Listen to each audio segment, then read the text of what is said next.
Being single comes with its own unique set of opportunities and challenges. Without a partner to split expenses, the responsibility for financial stability falls squarely on your shoulders. But fear not. This episode is packed with tips and strategies to help you navigate your financial journey with confidence. And I brought with me today Brian Helms. He works out of our Bryant office to help with this episode because I think both of us have had seasons of singleness, we'll call it, yes, and have learned from our mistakes, from our training, and from our wins. We've had some wins too at various times in our life that I think lend themselves well to this conversation. Exactly.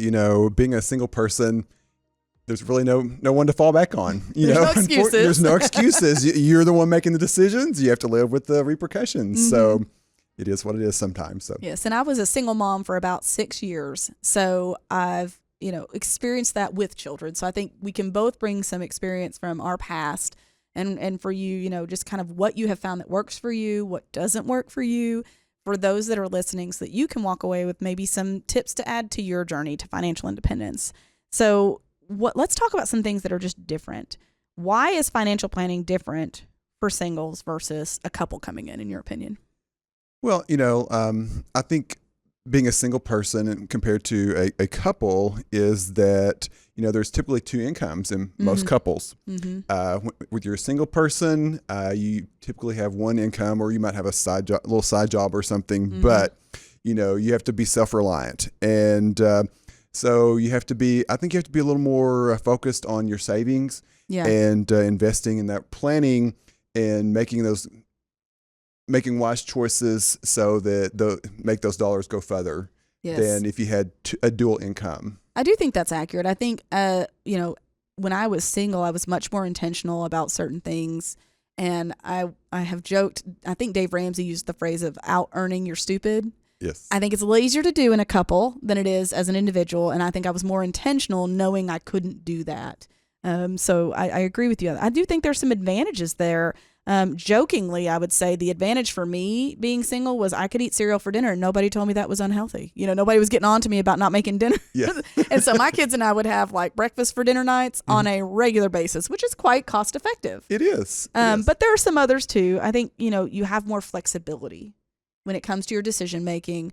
It can be a detriment sometimes because, your dopamine may be making your decisions for you, but you do have the ability to really pause and reflect without a lot of external influence. Definitely.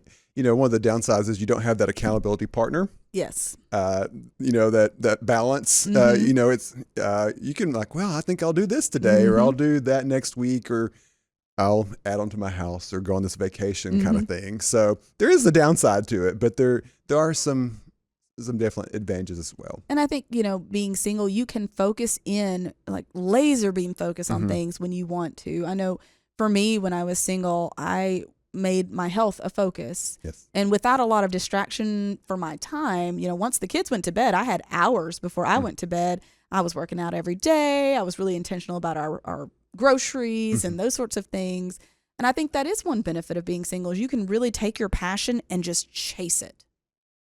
Definitely being a single person, those are some of the things that I focus on. Mm-hmm.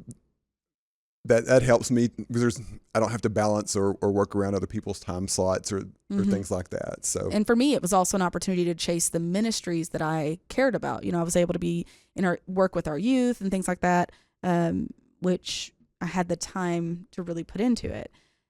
Let's talk about some really important considerations. One of those being just building a strong financial foundation, creating and sticking to a budget. Have you found that to be difficult? No, not really. I'm a long-term budgeter. Okay.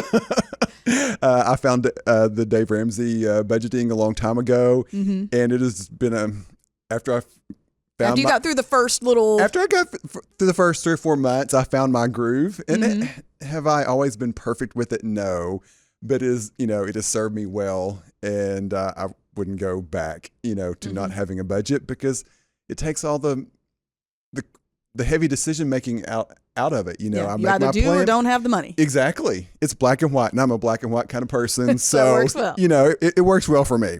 And I think having goals and milestones, I think for some people when they're single, they're just so desperate to get to the next stage of life that they're not really using what they currently have or focusing on where they currently are.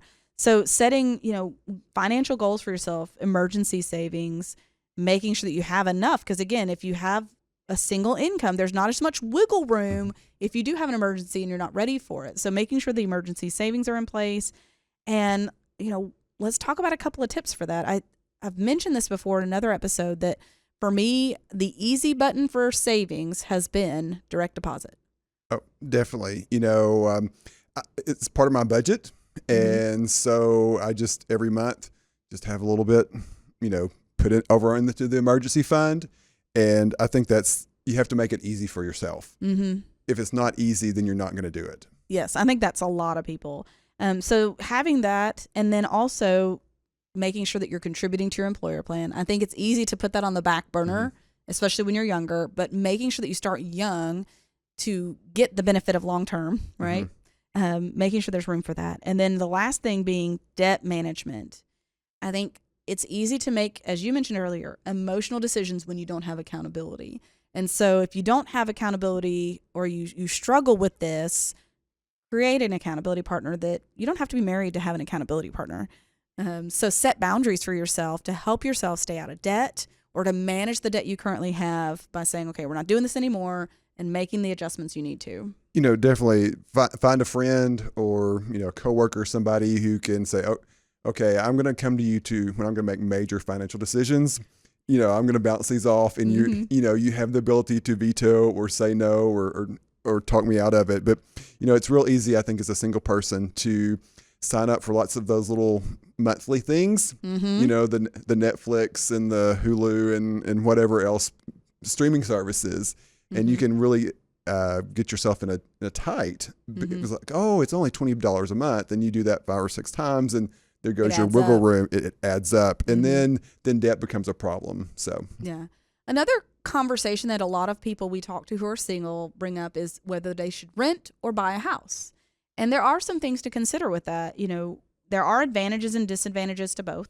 With renting, you have less upfront cost. You have flexibility in that when your lease is up, you can move. So if you're trying to chase a job that might require travel, that's a good thing.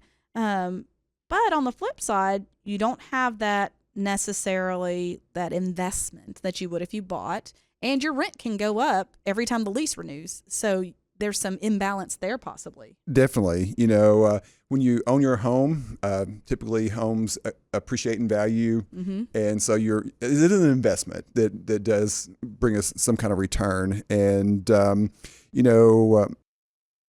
rent can go up. And here in the last few years, from what I understand, substantial. Rent has gone up substantial. And so you would have to alter your budget on the regular to just stay in the same place, where if you owned your home, that might not be the same issue. However, owning a home means that it's on you when something breaks. Now, this assumes you have a good landlord if you're renting, because that can also be chaos. But that was something for me. I chose to rent during my period of singleness because I didn't want to be responsible for the maintenance. I had 2 little ones and a teenager. I didn't want to have to worry about if the washer went out. Exactly. And so for me, that was worth the rental side of things. And, is there a right or wrong? It depends. I don't know that you can necessarily go wrong in either circumstance. The question is, does it fit your budget? Does it set you up to be able to chase your other goals? If it does, I don't have an opinion which way you go. Exactly. There's no right or wrong answer for everyone, but, I think, when you do decide to make that jump into home ownership, you definitely need to make a good down payment. Don't do what I did and do 0 down and do some other stupid things.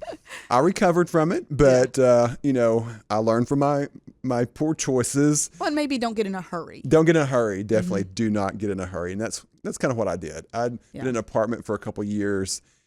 I was desperate to get out of there because I was just tired of the apartment life that was not for me. And then when I went to buy a home, it took a really long time to find something. And so I kind of let the desperations slip in on me. So Got it. So when you're talking about qualifying for mortgage, let's say you've decided you've done that. There are some things to understand related to getting approved. You need to understand your credit score. You need to understand your debt to income ratio, understand your income, and understand the different types of mortgages that exist. You just alluded to this. There's one where it's like a first home buyer, and you can put $0 down, but your interest rate, especially in today's environment, is going to be atrocious, like what you could have seen on a credit card years ago, atrocious. Yes. So it may not be best to do that if you don't have the good down payment. And just for those that are out there, to get an FHA loan, you need what, 5%? I believe at so. minimum. Yes. It's 3 or 5, but 5% is kind of the gold standard as minimum. So if you're thinking about buying a home, go ahead and start putting that money back now. There are tips for boosting your credit score. There are things you can do to prepare financially for a mortgage. I would say if you're thinking about it, go see a mortgage broker. Mm-hmm. You know, we talk about this all the time, that specialties matter. We specialize in retirement income planning. That is what we do all day, every day. It's our specialty. If you're going to try to get a mortgage for the first time, having somebody to coach you through that process that isn't beholden to a particular bank might be a great place to start. Yes. And then make sure, like we said before, that you've got a solid down payment. So get somebody to help you. And if they're really good at what they do, they can also talk you through any challenges you hit. So if you hit a credit score thing, they can usually help you with some steps to take to make it better. A really good realtor can also help navigate through that process as well. Mm-hmm. I had a great realtor that I worked with many years ago when I bought my home. So that's another thing, is a lot of people can navigate through that.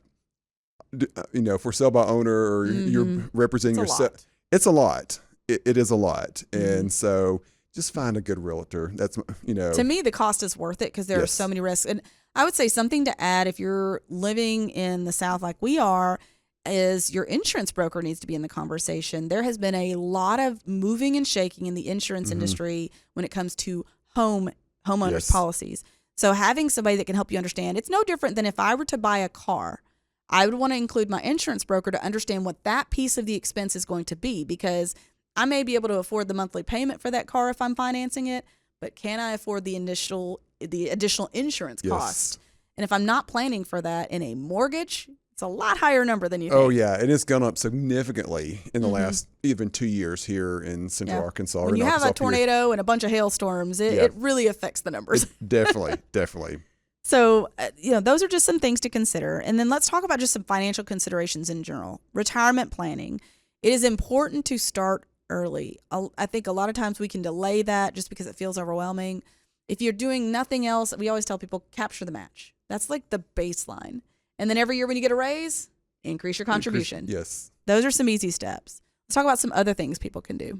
You know, you can also contribute to an IRA outside of an employer plan. If you can afford to do the Roth option where you pay the taxes up front, that is just gold, that will pay you many dividends down the road. But, always get that the match. And then if you got extra savings after you've got your employer match and you've maxed out IRA, come back to your employer plan as well. Start increasing it even further.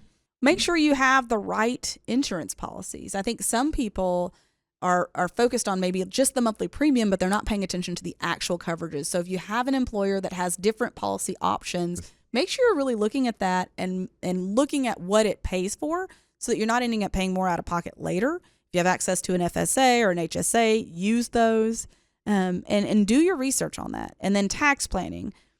Listen, there are some real implications to keeping your taxes organized, making sure you keep good records, and what we call audit proofing your taxes each year. So make sure you do your research on how to effectively plan for taxes, make sure you're having enough withheld so you don't get a big bill later, and just really setting yourself up to win. So if you could pick like one thing that you go, man, I wish I had known this sooner regarding being single and managing your finances, what would that thing be? It probably would be that I could contribute to an IRA outside of my employer plan. I mean, I was blessed with, in the first part of my career, there was a really good match. And so I probably didn't have a lot to do, but I truly didn't understand that I could have done more, with an IRA, even if it was just a few bucks a month. Yes. Over 20 years, that would have really added up where I didn't start saving in an IRA till much later in my career. That would probably be the thing for me too. Back when I was younger, I didn't know IRAs were a thing. Yes. And so it would have been really cool to know that at the minute I had income, 16 years old, I could have started an IRA. That would have been phenomenal. So, well, thank you guys so much for joining us today. That was our last 2 cents today on Talking Sense. For those of you out there who are dealing with singleness and trying to get a handle of your finances, we hope we've been able to provide you some fantastic tips. And we look forward to giving you more information about what you need to know about money next week. Thanks for listening to Talking Sense. And if you like what you hear, make sure and subscribe to the podcast to get all the newest episodes. The Jim Wealth team is available to you 24/7 at info@getreadyforthefuture.com or by calling our offices at 866-653-PLAN. That's 866-653-7526. And while we like to have fun here, we're also financial advisors, and that means disclosures. You should personally consult a financial advisor before making any investment, and no strategy can assure success. Securities offered through LPL Financial, member FINRA SIPC. Investment advice offered through Independent Advisor Alliance. Independent Advisor Alliance and Jim Wealth Financial Advisors are separate entities from LPL Financial.